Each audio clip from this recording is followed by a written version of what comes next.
السلام علیکم ورحمۃ اللہ وبرکاتہ۔ سورۃ المائدہ آیت نمبر 76 اور 77 کی تلاوت کر رہی ہوں۔ اعوذ باللہ من الشیطان الرجیم، بسم اللہ الرحمن الرحیم۔ قل اتعبدون من دون اللہ قل اتعبدون من دون اللہ ما لا يملك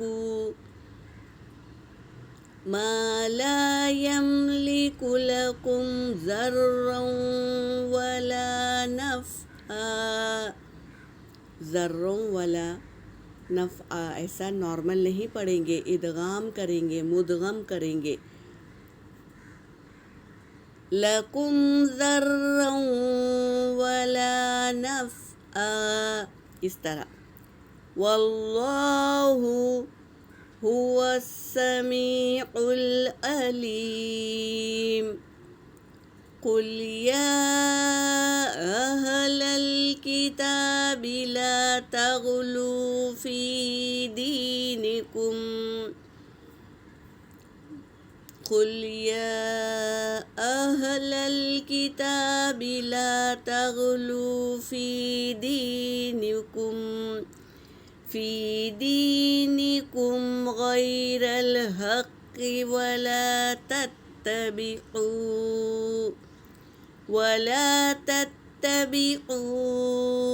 أهواء قوم قد ضلوا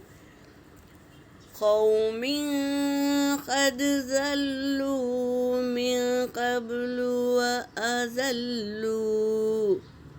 وأضلوا كثيرا وضلوا عن سواء السبيل۔ صدق اللہ العلی العظیم۔ ترجمہ کر رہی ہوں۔ قل یعنی آپ کہہ دیجئے، واحد شخص کو کہہ رہے ہیں آپ کہہ دیجئے۔ حرف استفہام ہے۔ کیا؟ کا مطلب ہے کیا، اور عین با دال اس کا روٹ ورڈ ہے، اور یہاں پر یتان کا تا لگا ہے تو کیا تعبدون تم عبادت کرتے ہو۔ اگر یا ہوتا تو وہ عبادت کرتے ہیں، اگر نون ہوتا تو ہم عبادت کرتے ہیں، اگر الف ہوتا تو میں عبادت کرتی ہوں۔ تو یہ یتان کے حرف میں سے تا آیا ہے۔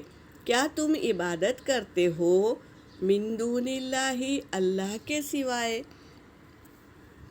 مالا جو نہیں، یملکو نہیں ملکیت رکھتا، لکم تمہارے لیے، ضرّاً نقصان پہنچانے کی، ولا نفعا اور نہ فائدے کی۔ ایسے شخص کی تم عبادت کرتے ہو اللہ کو چھوڑ کر، ایسے معبود کی عبادت کرتے ہو جو تمہیں نفع بھی نہیں دے سکتا اور نہ نقصان دے سکتا۔ ایسے لوگ کی کیا تم عبادت کرتے ہو۔ واللہ اور اللہ وہ ہے، هو السمیع العلیم وہی خوب سننے والا ہے اور خوب جاننے والا ہے۔ اللہ تمہاری دعاؤں کو سنتا ہے اور دعائیں بر لاتا ہے اور جانتا بھی ہے کیا تمہارے لیے بہتر ہے اور کیا بہتر نہیں ہے۔ تو اللہ خوب سننے والا اور خوب جاننے والا ہے۔ قل یا اہل الکتاب کہہ دیجئے اہل کتاب سے، لا تغلو نہ تم غلو کرو۔ غلو یعنی حد سے گزرنا، اللہ کی حدوں سے گزر جانا، اسے کہتے ہیں غلو۔ غلو نہ کرو، فی دینکم اپنے دین میں غلو نہ کرو، حد سے تجاوز نہ ہو، جہاں تک حد ہے اللہ کی وہیں تک رک جاؤ۔ غیر الحق کی ناحق کے تم اپنے دین میں غلو کرو، ولا تتبعوا اور نہ تم اتباع کرو، اہواء اپنی خواہشات کی، قومن کسی قوم کی خواہشات کی اتباع نہ کرو، قد ضلوا تحقیق کہ وہ گمراہ ہو گئے، من قبل اس سے پہلے، وَأَضَلُّوا اور وہ گمراہ کر دیے، انہوں نے گمراہ کر دیے، کثیر بہتوں کو انہوں نے گمراہ کر دیا، وَأَضَلُّوا اور وہ گمراہ ہو گئے، عن سواء السبیل اللہ کے راستے سے وہ گمراہ ہو گئے، اور خود بھی گمراہ ہوئے اور بہتوں کو بھی گمراہ کر دیا۔ تو ایسے لوگوں کی آپ کیا ہے اتباع نہ کرو، ایسی قوم کی جو خود بھی گمراہ ہوئے اور اوروں کو بھی بہت سے کثیر لوگوں کو گمراہ کر دیا، ان سواء السبیل اللہ کے راستے سے گمراہ کر دیا۔ یہاں پر میری آیت ہو گئی۔ وآخر دعوانا ان الحمد للہ رب العالمین۔